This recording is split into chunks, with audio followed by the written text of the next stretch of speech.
Today, we are talking about the art of saving a deal. This is Laricy Live, and I'm your host, Matt Laricy, giving you unfiltered access to the world of real estate. We cover market trends, news, and give you the honest answers that will keep you ahead of the real estate game.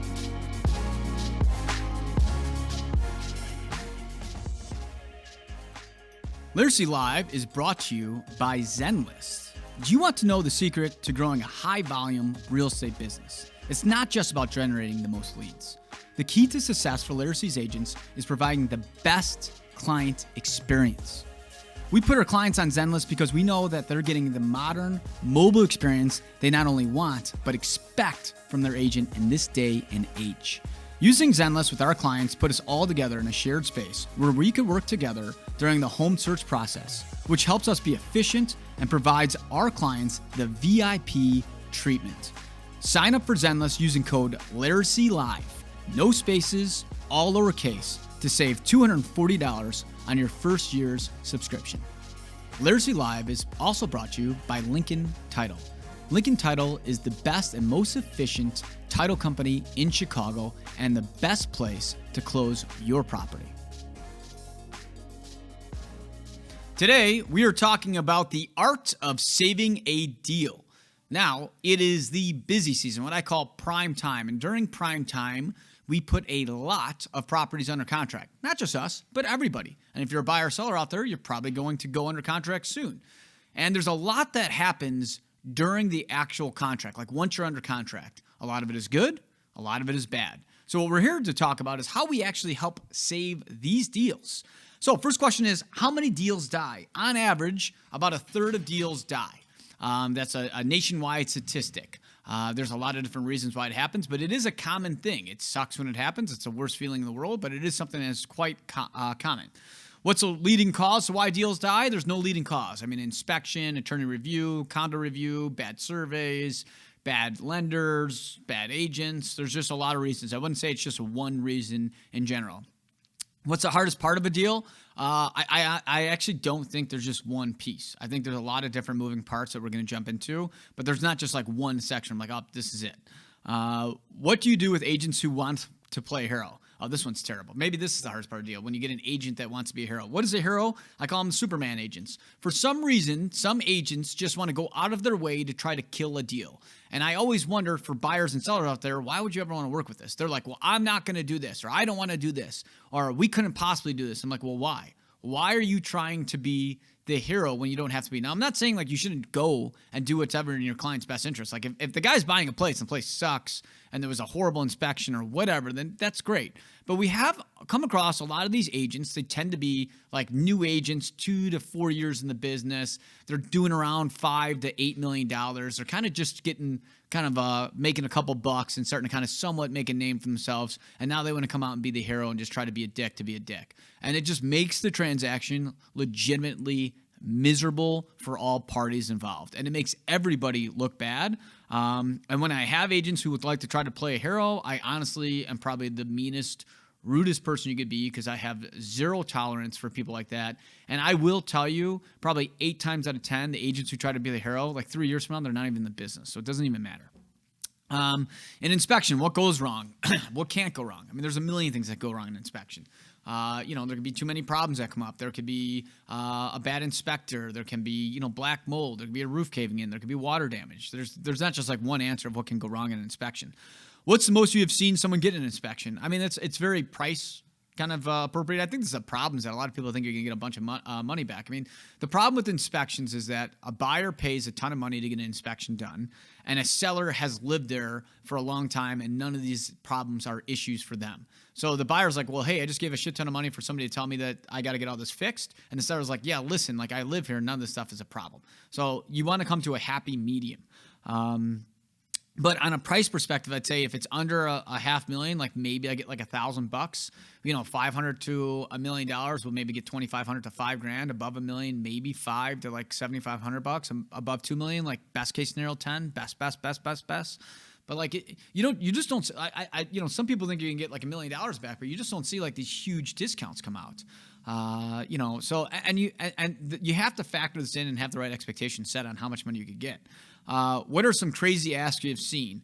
I mean, there's nothing that I haven't seen. Just the other day we had somebody asked to remove the fireplace in a property, which I don't know why we would remove a fireplace. It was obviously there when they were there, and they said that the inspector said that everybody would die if the fireplace was turned on. That's what they said. They said that everybody would die. And I said, well, this is a big high rise. It had to pass building code. It had to have a certificate of occupancy passed, meaning that somebody can actually live and occupy in the unit. But a guy that got his inspection license on a weekend for $75 is now going to tell us what can and can't be done in code in the city. Like, that's what drives me nuts about this, is that like people ask crazy things because they're ill-advised by either poor agents or poor inspectors or somebody else involved. But, there's literally no shortage of crazy stuff of what I've seen. I could go on and on about it. I won't bore you guys all today, but, the reality is, like, you got to have realistic expectations when you're asking for inspection items. Do you have agents presence, or does having an agent present make a difference on the list side? Yeah, I think you should always have agents presence on both sides. One, the listing agent can tell you like, well, listen, this isn't really that big of a deal because of X, Y, Z, and it's especially useful while you're there. So if you're in there and the inspector's like, well, this is a safety hazard and it's going to cave in, and the agent's texting the seller being like, hey, they say this, and the seller's like, no, this is why it's like that. That literally could be the reason why a deal is saved. Sending somebody in on a lockbox and having no representation there is just a recipe for disaster. How does having a list of vendors help with inspection items? It's huge. I can't tell you how many people are like, well, this is a great one. An anti-tip on a stove. Like, oh, we need at least $500 for that. Like the pieces literally cost like less than like a penny. Like they come free with every stove and nobody puts them in. So the reality is, like, you take a list and you give it to handymen or contractors to price it out. And when somebody gets this laundry list of things, they think, oh my God, it's going to cost so much. Like GFCIs, that's going to be at least $1,000. And you get a list from a handyman, they're like, these are like $50 to replace. Like, it settles everything down. So again, having the right people out there that has accurate information can make or break a deal. How do you negotiate credits? I come at it with real dollars.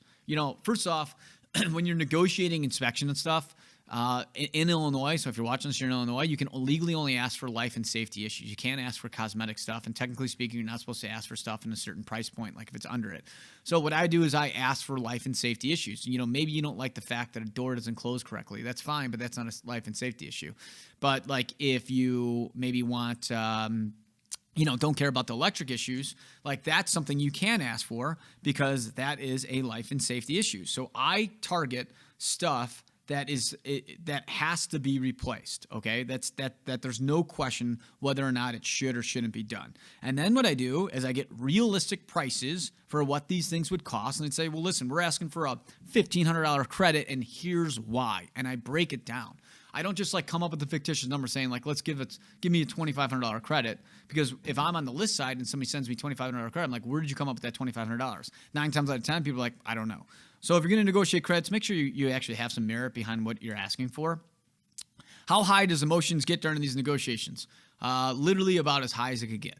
People go absolutely batshit crazy. You're getting screamed at and belittled, probably worse than you've ever done. I've done it myself to other people as well. It's tough because there's a lot of stuff riding on this deal getting done. And when you have uneducated or unrealistic people on the other end, it could get your tempers flaring. Also, for sellers and buyers, they have a lot at stake here. A seller might be trying to move out of state and, we get a contract accepted and they're ready to go. And, then a buyer asks for like an obnoxious amount of money and then they can't leave anymore when they mentally already checked out, then, it's gonna make people get very upset. Do you think buyers even care about repairs or credits, or do you think it's just principle for them? I think a lot of it's principle. I think first off, it's, it may cost a buyer $500 to get an inspection. So like, I really truly feel a lot of people just try to get at least their inspection costs back. And then from there, I think, everybody likes to feel like a winner. And I do feel like a lot of buyers just like, well, it's like a bragging piece or at dinner with a couple of their friends. Like, yeah, we got $5,000 back at dinner. Or on inspection items, and like the friends at dinner are like, whoa, that's so awesome, and then they go and like brag to their friends about it. I really, really am set on knowing that is why a lot of people do it, and it's just the art of trying to win, and unfortunately, that can be a reason why some of these deals die. Do you prep buyers before they get an inspection report? I always do. I'm like, listen, this thing's gonna read like shit. If you're buying like a single family home, it's gonna be like 2,000 pages long. And like, you're gonna like, pretty much be scared to death if you read it. But the reality is like everything can be fixed and like you're gonna get some stuff back, but not all of it back. So we try our hardest. I also prep sellers for inspections. I actually try to negotiate. Like my seller's like, I'm willing to take X price. I'm like, let's get at least another 5,000 more, because I'm telling you right now, I know like maybe this agent or this buyer or something like that seems like they're going to be difficult. So we're going to have to get more money now because we're going to have to give them more money back. So I try to set expectations on both fronts. What is the craziest story of having pest rodents in a house or condo that you had to save? We did have a multi-unit where there was rats running around in the entire house, and they had tenants, and the tenants were still living there. I didn't save that deal. I've lost that deal 3 different occasions because of those rats, and that place is still there, and there's still people living in it. But one of these days, we might get that listing back and sell it. How do you learn about codes regarding like back decks and trying to save deals from inspectors, etc.? I think it's important to actually understand what the laws are. I think this is a big problem. That a big reason why a lot of deals die is that you have uneducated agents and you have uneducated inspectors. And they claim that all this stuff is wrong. And you're like, listen, here's the actual rules. And like, here's why like this house is grandfathered in. So you can't ask for that. So I try to keep up with it. I ask a lot of questions. If a code's change, I try to find out why and like how do we implement it. We also do a high volume amount of stuff, so I kind of I'm indirectly told on when codes change. But it's very important that you stay educated. I talk about this all the time, that the more educated people are in the industry, the better the industry will be. The problem is the barrier to entry is so low that it actually makes a lot of these things difficult. And when we have an uneducated agent, an uneducated lawyer, and an educated inspector and lender on the other side, it usually creates a recipe for disaster of trying to make sure that this deal happens. The main thing, guys, is trying to make sure that everybody feels good and gets the deal closed, but these are holdups here. How do you advise a client after a bad inspection when the seller is not willing to do the repairs or offer fair credit? I mean, listen, at the end of the day, if the inspection sucks and the place is like a shithole, like we're like, listen, we'll just find something else. If the inspection is like tough and there's like stuff on there that we should get and the seller refuses, here's what I tell people. I'm like, do you want it or do you not want it? That's what it comes down to. Like, realistically speaking, I'll get the quotes. I'll say, here's what it is. It's going to cost $6,000 to get this. That's what it's going to cost to get this. The seller wants to give you 0. Maybe it's a hot market. Maybe the seller's just a dick. I don't know. But the reality is, like, is this something you're willing to walk away from over $6,000? It's not my money. I don't care if you buy this place or the next 55 places we show you. If you lost $6,000, does that affect you wanting this place or not? And if you want it bad enough, is it worth losing over $6,000? And if you don't want it bad enough, then cancel the deal. I put it on other people. I'm not here to like force somebody to buy something they don't want. That's not a good way to build a reputation. I just literally break it down and put it into dollars, and ultimately it's the seller's or buyer's decision whether they want to do it. I mean, to give you an example too, on the flip side of that, I do the same thing to sellers. Like sometimes we get like maybe an unrealistic ask. So let's maybe say $5,000. We get $5,000 inspection request, and the buyers tell my seller that, listen, no matter what, we want that $5,000. We're going to cancel the deal. My client's like, that's unrealistic. And I listen. A lot of times I tell the seller, I'm like, listen, that is an unrealistic ask. It's stupid. But the reality is, if we go back on the market, the odds of me maybe selling this might take 2 more months and then another month from there to close. So we're looking at 3 months. And 3 months is going to cost you more or less than $5,000 to sell this. And if it costs more money, do you really want to pass on this as principal? Because ultimately, do you really win anything other than saying that you won this on a principle that, at best case scenario, you're still going to lose money to sell to somebody else? So, guys, a lot of deals just comes down to numbers. What's the number you're going to net? Take the emotion out of it. It's all about the dollars that you put back in your pocket. So, like, you could win. I tell Mr. Seller, you might be able to win, but did you really win if you lost an extra $4,000 because you didn't give him 5? Now, I know it sucks, and that doesn't mean I'm a bad negotiator, but sometimes some people are just unrealistic, and you got to deal with the card you're dealt and try to make the best of the situation. How accurate do you think inspectors are? Do you think they try to kill deals? 100%. I think a lot of them are full of shit. They don't know what they're doing. They failed at some other jobs, so they became inspectors. I also am fully believe there are some big inspector companies that are ranked in the top 5 on Yelp that they kill deals on purpose, and it's a phenomenal business move. Think about this, guys. If you kill a deal and you're super hard the first time around, you know what do you think is going to happen? That buyer's going to buy, right?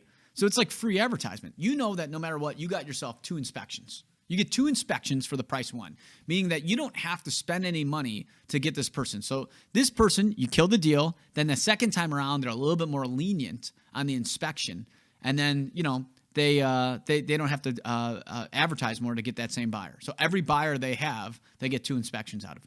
And I know this because I've seen these inspectors buy with the same clients on my listings. They've been under contract one and then go to another. And then it's like, I'll have a different listing that I know has way more problems.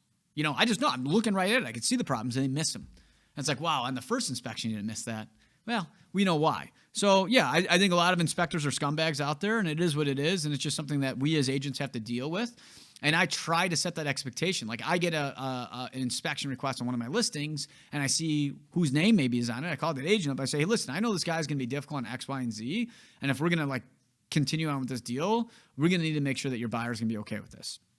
Can you tell if a buyer is going to be difficult before an inspection and you're going to have to save? 100%.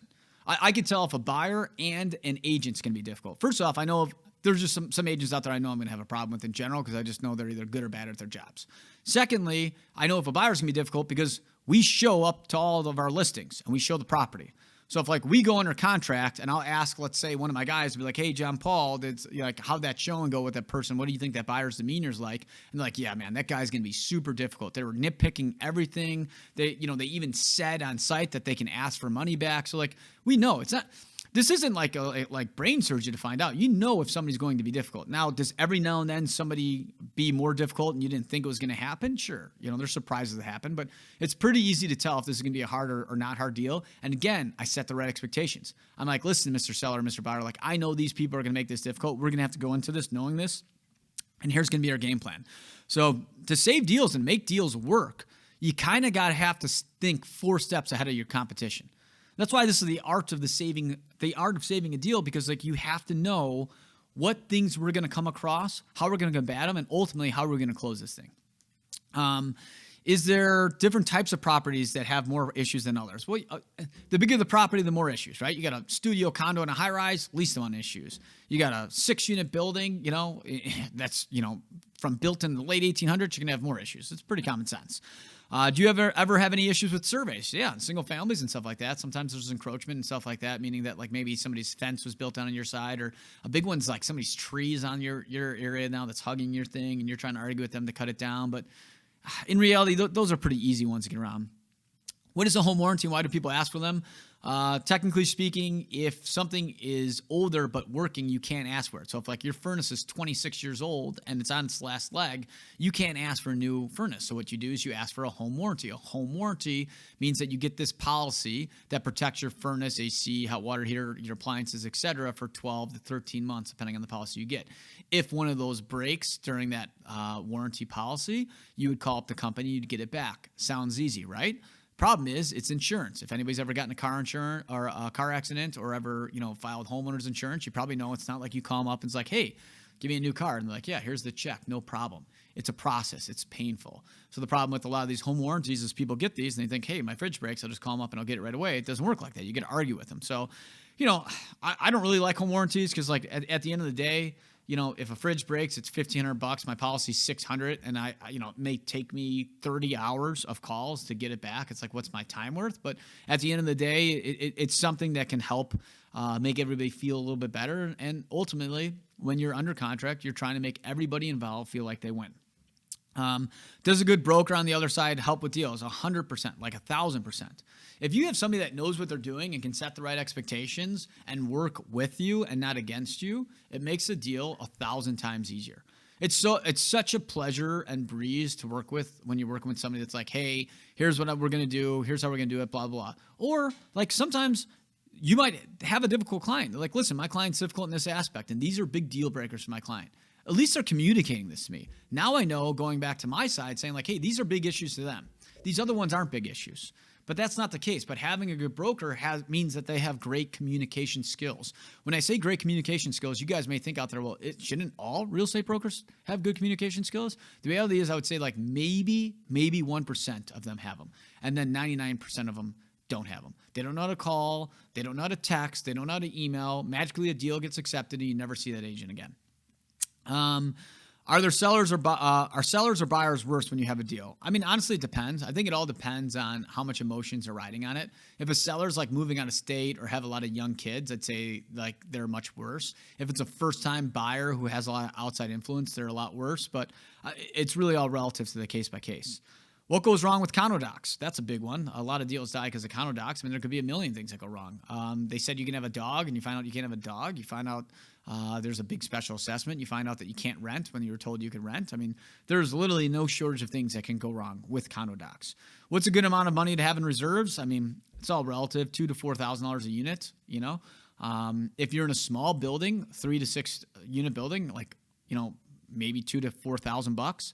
Like this is a big problem. Is a lot of people are uneducated on like how much money you should have in reserves. We get a lot of these brokers who come in. It's a 3-unit building. They're like, hey, I can't believe the reserves are so low. I'm like, what do you mean? They're like, well, there's only $2,000 in reserves. I'm like, well, yeah, it's a 3-unit building. They're like, yeah, that's really low. I'm like, okay, well, my unit is $200 a month assessments. The guy upstairs is $200 a month. The guy downstairs is $200 a month. They're like, yeah, so that's $600 a month. I'm like, yeah, okay. Well, we still need to buy common insurance. We have to have water. We have to have scavenger, which is trash. We have to have common heat and electric. And at some point, somebody's going to have to take care of something on the outside of the buildings. So best case scenario, we have $600 a month. It's probably cost us $500 a month to make sure the building's still standing, which means we have $100 a month left over. So if we take $100 and we times it by like 36 months, that would be $3,600 in reserves.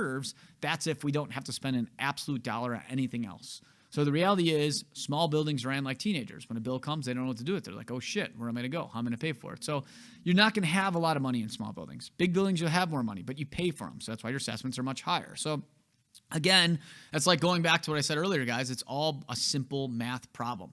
And this is a big thing that people understand because, most people don't even know how to do math anymore. But people just understand that, like, if you break it down like that, people are like, oh, I didn't think about it like that. But I'm dealing with a guy that, just got his real estate license, doesn't know anything about the business. He doesn't even know what neighborhood he's in for half the time. And, like, I have to deal with him and trying to describe, like, why I have to sell this building. Which is why we honestly just try to take over and just talk to the buyer directly because we know in that case the agent's going to be worthless to us.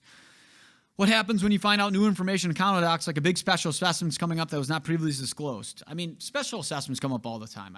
We probably deal with this 3 or 4 times a week. Personally, I love it when a special assessment comes up because then you find out, like, okay, when was the last special assessment? Like, okay, well, there hasn't been a special assessment in 10 years. Okay, so this is the first special assessment in 10 years.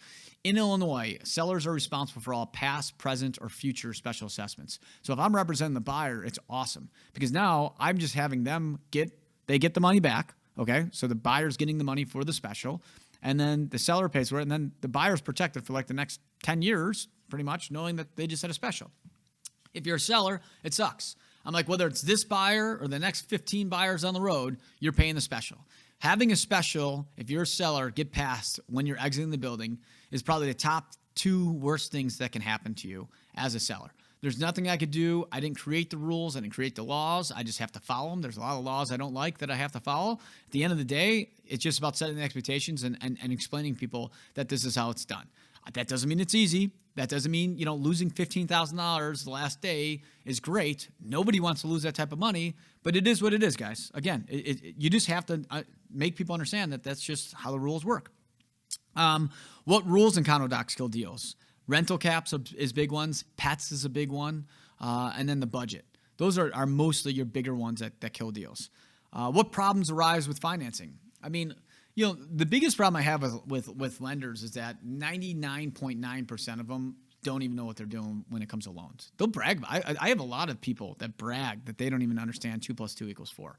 And my problem is that all of these lenders use a form. Okay, it's an online calculator to calculate people's loans. And they have this thing called DTI, which is debt to income ratio. And what they do is they take the numbers that they're given to them. Remember, this is just what they're given to them. And they plug it into this number. And if it meets the DTI on the computer screen, that means that they're approved for the loan. Okay? Sounds easy, right? Well, the problem is that after the bubble burst, they got, they scrutinize us a little bit more. So like maybe on the computer, the DTI ratio worked. But when this loan goes to underwriting, they don't just do it with the computer. There's somebody out there that's kind of looking at it in hand and saying like, hey, actually, you guys were given this information, and when we calculated it, it's 5% higher than where it was. And you're like, well, how could there be a 5% flaw? Well, things change, times change. People don't know how to add up math. Maybe somebody did a miscalculation on what they entered, And it could be 3 days before close, and the person can't get a loan anymore. And because we're in Illinois, that means the buyer gets every single dollar back and the seller's left with nothing. So how do you save that deal? Well, you see if they can put more money down, they switch lenders, somebody make an exception, et cetera. But like financing is one of the worst problems you can have because a lot of people actually don't qualify when they think they qualify, especially like big name companies, which I won't belittle on this podcast, but just think about ones you could go online and just randomly get their approvals. It's just a random company that you're plugging a number in online. They give you out a piece of paper. I think they're worth about as much as me taking a piece of paper and printing it out and saying you're worth $1 million. It doesn't really hold merit, but the problem is people use these. So as an agent, how do we save deals is we make sure that if we get a offer from a buyer, we make sure that they're well qualified, meaning we actually call the lender up and make sure that they're legit. Or if it's a lender I know, I'm like, it's great. If it's a lender I have problems with, I tell the buyers, I'm like, listen, we'll accept your offer, but we need to make sure they're approved through X, Y, and Z lender. Now, we can't require that they work with that lender. I can't do that. That's technically illegal, but I can require to say, like, I need to make sure this guy's actually legit, so we need to make sure that these guys qualify. I cannot tell you how many times that happens, and then we find out, like, yeah, these guys don't even have any money. Like, they had a foreclosure like a year ago. Like, these guys, there's no way they could qualify. So we just saved our sellers maybe a month of time. So a good way to save deals is trying to make sure that you're actually, talking to the lenders and making sure the people that they're actually offering on are actually legit. Let's see here. Why does an attorney kill a deal during attorney review? If an attorney kills a deal during attorney review, they just didn't want it. That's it. Like in Illinois, you have the right of an attorney, and you have what we call 5 business days for attorney review. So during attorney review, any party, either side, buyer or seller, can kill the deal because their attorney doesn't approve of the contract. If you get a deal where the attorney just kills the deal because they didn't approve the contract, it just means that the buyer didn't want the place. That's it. Can a bad attorney ruin a deal? 100%. It's like literally the worst. Like there's a lot of atrocious attorneys out there that do not know what they're doing. They do not know the law, and they make the process 1,000 times more difficult. How do you talk to clients who are getting cold feet and want to cancel a deal? Listen, a lot of people get cold feet. I'm not gonna push somebody into it. Okay. So if you don't want it, you don't want it. But if somebody's just got cold feet because they're a little bit nervous, and everybody's going to get nervous, a little pit of their stomach when they're spending a lot of money. Most of the time, it's going to be the most money you've ever spent in your life. We try to talk them off the ledge and be like, listen, do you want this property? Does this meet your needs? You want to continue renting? Why is it making you nervous? What is the reasonings that's making you want to kill it? And then we try to put it in perspective and talk some sense into them. Now, if they just don't want the place, then I don't fucking cancel the deal. It's fine. But if they want the place, we try to reason with them, just saying hey, we just think you're a little bit nervous. But that also comes down to having good communication skills. And that's a big problem, as I mentioned earlier, that only about 1% of agents have good communication skills to help talk to their clients and actually find out what is the problem that's, making them think about wanting to kill the deal.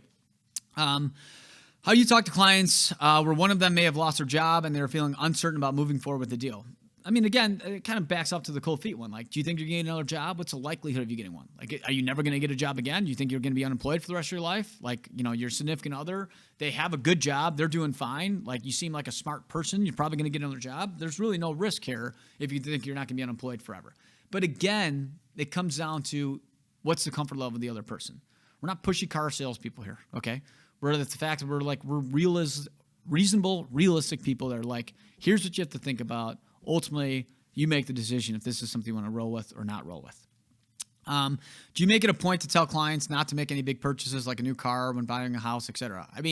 Honestly, I don't as much as I probably should. I've never had this problem really happen to me, knock on wood here. But I think it's pretty common sense. We make sure our lenders say that.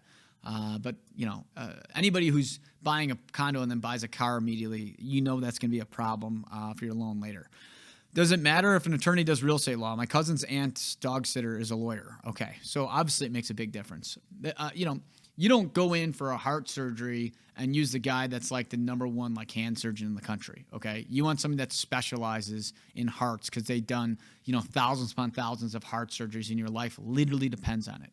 Well, maybe your life doesn't depend on this deal, but probably the most financial wealth that you've ever spent does ride on this. So if you're going to make the biggest financial decision that you've made year to date or up to the date in your life and history, and you're willing to just give it to your cousin's aunt's dog sitter who just became a lawyer, probably one of the most foolish decisions you've ever made in your life. And we see this happen all the time. Specifically, it's with like somebody who's going to save a couple bucks and then the deal blows up and like, why was this so difficult? I'm like, I don't know. You use this guy who's never even seen a contract before and they're going crazy about an Illinois standard contract. Guys, most of these contracts, actually all the contracts we use are standard. They're absolutely standard. So if I get an attorney who sends me an email saying like, what is this? I don't understand this contract. We need to have a talk. I talk to the attorney right away and say, listen, you need to tell your client that you are doing them an injustice and that you don't know what the hell you're doing and that you need to step back. And then I will call my client up immediately and say the fact that this attorney doesn't even know what this contract is means that we're going to have problems and you're going to make the biggest financial mistake in your entire life. And I usually get my way from there and they use an attorney we recommend. Now, the problem is that not everybody has a strong personality like myself. So we will be on the other side and the opposing side, the opposing counsel is a newbie. So what we try to do in that situation is we try to make sure that our attorney pretty much takes over. She does both ends. So although she can't legally represent him, she's pretty much doing the other side's job to make sure that we close this deal. That happens probably once a week. How does a good attorney make a big difference? Just as we just mentioned. Are buyer and seller simply fair with requests? Nobody's ever fair. It's almost uncanny to see anybody be realistic and reasonable during any part of the negotiations. It's just like a crazy personal like vendetta against each other. I will tell you one of the main reasons why, and somebody said this on one of our mean TikToks, is that like we're going to be replaced by apps. The main reason we'll never be replaced by apps is because people are too crazy. If people were like rational and reasonable during a home buying purchase or sale, I'll tell you right now, like there could probably figure something out to remove us. But ultimately, you need somebody to really walk you through it and almost be like a therapist in some senses of being like, hey guys, here's what's happening. Here's why this is why it is, etc. Don't be crazy. This isn't absurd. So that's why apps will never replace realtors. Maybe they'll cut out a lot of people, etc. But you're always going to need somebody to make sure that like people are reasonable and what's actually happening happens. Are there any deals that are just not savable? Yeah. I mean, somebody once told me is that when you want the deal more than the client does, that's when you know the deal is not going to go through. You know, the reality is that some people just don't want it and they're looking for reasons to cancel it. That's how I know, like, you know, there's two things. That's how, one, I know a buyer's not a buyer. Is like, we'll get a cancellation letter or something like that, and I call up the other agent. They try to make every excuse under the sun. I'm like, the guy, that's just not a buyer. They're just not. Or they like regret the purchase. You know, so like either it's just somebody who bought and they're just not really a buyer deep down, or they got cold feet and they're just using a million things. And you can't save a deal if somebody doesn't want the property. You know, it's too big of a purchase to try to force this down somebody's throat. Do you ever give up part of your commission to save a deal? No. How often do buyers ask to throw in commission as well? All the time. People always ask us to throw money in. Honestly, it kind of drives me crazy because like I always put it in perspective. Like the problem is, and why people ask this all the time is because all they see is what we make. And then I'm like, okay, well, let's break down what we actually make, right? So let's take off all the money we pay in taxes. Then first off, let's take our splits, take off the money off the split, then take off all the money you have in taxes. Then you take off all the expenses you paid on it, and then you're left with that. Like, is that really that much money? It's not really. And it's like, I could break down any person's job and talk about like, well, here's why I think you're making too much money at your job. How often are you on Facebook or Instagram, and how often are you surfing the net during that? And let's break that down by hour and then see like how much you're actually making. But the problem is the general public just sees like the paycheck at the end and like, well, you make too much money. Do some agents make money and not do anything? Sure. I'm sure that's what it is. But like at the end of the day, like sometimes we take a loss to sell a property. I mean, actually not sometimes. It actually happens quite often. So imagine this. Imagine that you worked for a full month. And at the end of the month, when you go to get your paycheck, instead of you getting a paycheck, you look at the boss and say, you know what? I liked freaking there so much. I'm going to cut you a check for that full month of work. Here you go. Thank you. I appreciate it. I'm pretty sure 99.9% repeating of people out there watching this wouldn't pay to work where they're at. Well, a lot of times that's what happens with us. And a lot of times, more times than I can count, it's not as profitable or worth the costs and the expenses to do what we do. But, the easy answer is people are always like, well, let's throw some, it's no problem. You could just throw $5K into it. It's like, well, we throw $5K into it. That's everything we would have made as a profit, which would keep our doors open. There's nobody that's like giving us money at all hours of the day to keep our lights on. Like the only way that we all survive and our whole staff makes money and the whole way that we make money to be able to keep the lights on It's because we make money in sales. It's how sales work. And it's unfortunate that that's how the world works, is that people have to work to get money, but that's how it is. But yeah, it is a quite often where people ask us to toss some money into the ring. How often do you have to pay for something to get repaired to save a deal? I'm telling you right now, it's almost never do I do that. I also, when we talk about this, another thing I don't understand is like, how come like you got people spending $2 million, and the only way the deal is gonna be saved is if we come out of pocket $200. Like to me, it's like, it's just a principle thing. This goes back to the beginning where it's just somebody wanting to say that I was able to get my agent to pay it. It's a principle. They want to be able to shove that in your face and be like, you're nothing. Pay the $200. That's the way I take it, because $200 is nothing to somebody who's buying a place $2 million cash. It's just like it's a power play. So like I honestly tell people, like, obviously if you have any respect for me at all, like the $200 means nothing to you. So like, why is this up to me to fix a GFCI when you don't give a shit? It's just purely you want me to realize how powerful and rich you are. That's great. So we try our hardest not to do it. I would say it's maybe a few times a year at best, at most, we will ever do anything like that. How often do sellers leave the house condo clean for the walkthrough? I'd probably say 20% of the time they don't do it. It's one of the biggest problems that we have. We have a checklist that we send to sellers. We make sure it's done. A lot of times we'll preview it, and then sometimes it's still not done. Or on the buy side, we walk in and it's just a mess. It creates a big problem because then people are asking for money back last minute. It's a big issue. How many outs does a buyer have? I mean, they have more outs than you can count. You have inspection, you have attorney review, you have condo docs if it's a condo, you have a survey if it's a house, you have financing. So those are your big ones. But the reality is a buyer can pretty much back out of the deal at any time and lose nothing. That's the worst part, is that they could get all their money back. How do you manage transactions? We have a full-time real person in-house that manages all of our transactions and checks in a minimum of twice a week. We have a checklist through Google Docs that's color-coded. I think checklists de-stress situations. As a big task is completed, we change that color for you. So now you can visually look at something as it's getting completed real time. As we check in with you twice a week, we're hand-holding you through the entire process, making sure that you're aware of everything that's happening. We preemptively even tell you, make sure that you're ready for this, okay? And then we follow up with the other side as well. If the other side is not on pace, we make sure that our clients understand what they are behind on. It's a huge reason why we close deals and not close deals. Our assistant Jamie is the one that does all this, and she's constantly riding these people. And I always tell people that we try to make this be the easiest things that you can ever do. I think one of the biggest problems with transactions is that we go under contract and agents just check out and they leave in the attorney's hands and they go on vacation spending the money that they made on commissions before they even close, and then the deal dies and they can't believe it. It's like, well, you guys haven't been in. I have a full-time person that solely is checking on these deals. These are our most precious babies we have as realtors because, again, I know it sounds terrible, but the only way that we're able to stay in business and survive and not live on the streets is we got to close deals. And it's the most important thing. We put some of our most efforts into making sure that, our deals close, but also that our clients have a great customer experience. You have to, if you talk to a buyer or seller and they talk about one of the worst things that they happen, it doesn't matter if you got them a great price. It doesn't matter if the place closed, but all they remember is that transaction, that last at bat. That's what they remember. And if that last at bat left them with a bad taste in their mouth, ultimately they're going to look at and not like you as a person and not like your company. So that's why we try to manage these transactions and make them as smooth as possible. How does being organized make deals easier? That's another problem we run into is people just aren't organized and they forget about certain things. I can't tell you how many times we went to a final walkthrough and people didn't show up because they forgot it was happening. The checklist is huge for us. Checklists it makes it so much easier. If everybody used a checklist, this business would be 1,000 times better. You simply just lay it out for people and then make notes of what has to get done, put it in calendar invites, do all the stuff. The more organized you are, the easier transaction is going to be.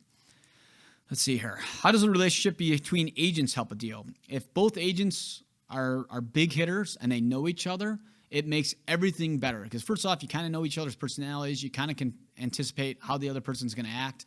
You also can anticipate, like, okay, I know, like a lot of people know me as a straight shooter. Like, I know Matt's going to tell me how it is. I'm not going to bullshit these people. Here's the facts. Like, a lot of people look at it as a breath of fresh air. Some people look at it as a bad thing, right? So, like, they're like, no, like, well, this guy's going to be a little rough on this stuff, etc.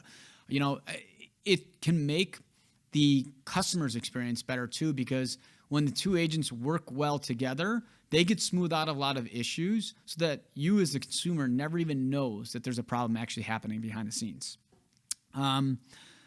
Do boomer dads kill deals? They did a big article on this on Curb the other day about how boomer dads are driving realtors nuts. Yeah, I mean, dads, moms, grandparents, whatever, drive agents nuts because, a lot of times they try to do things their way. They may be from a different state or a different era or whatever.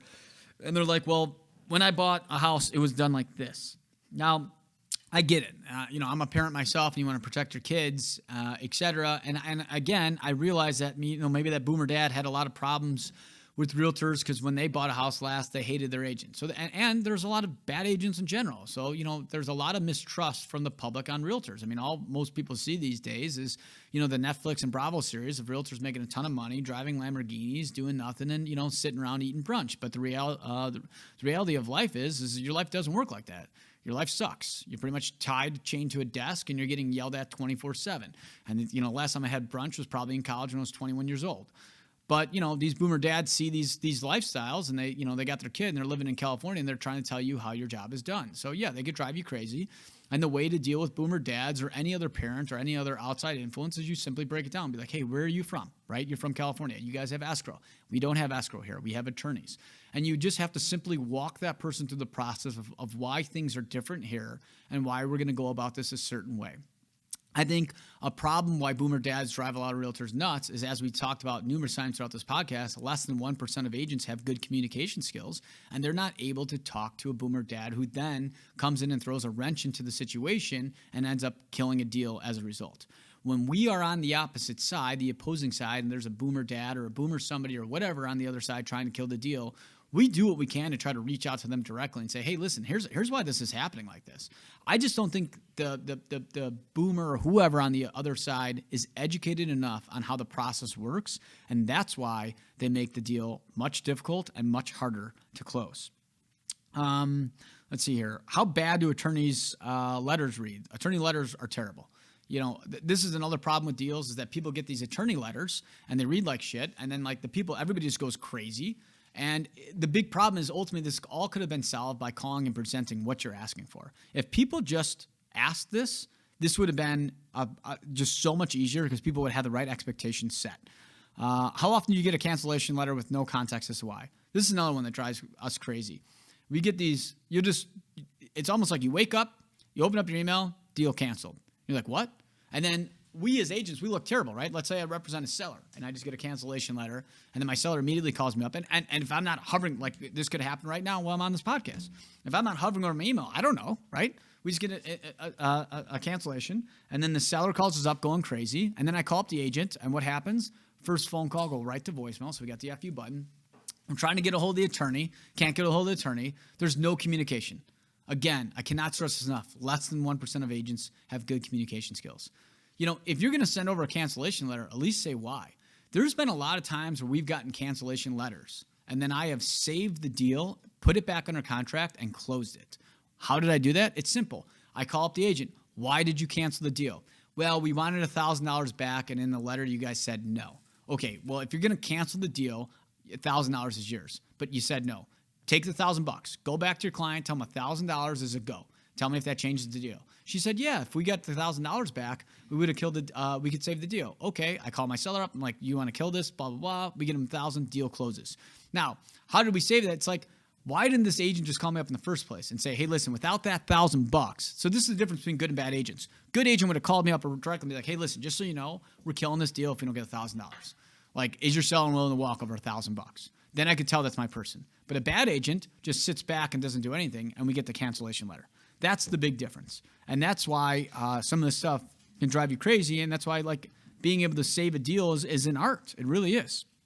Are keys always left behind in closing? No, that's a big problem too. A lot of times you're left with no keys, and then after the close, there's a big issue with it. We try our best to make sure keys are there for our buyers, and if we represent seller, we try to make sure they're there.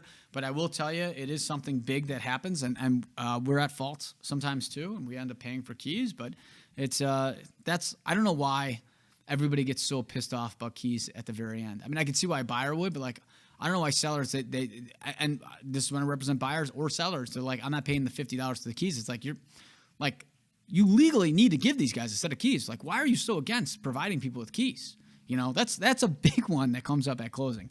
How do you think we kind of talked about that. Do you think buyers even care about repairs? We talked about that.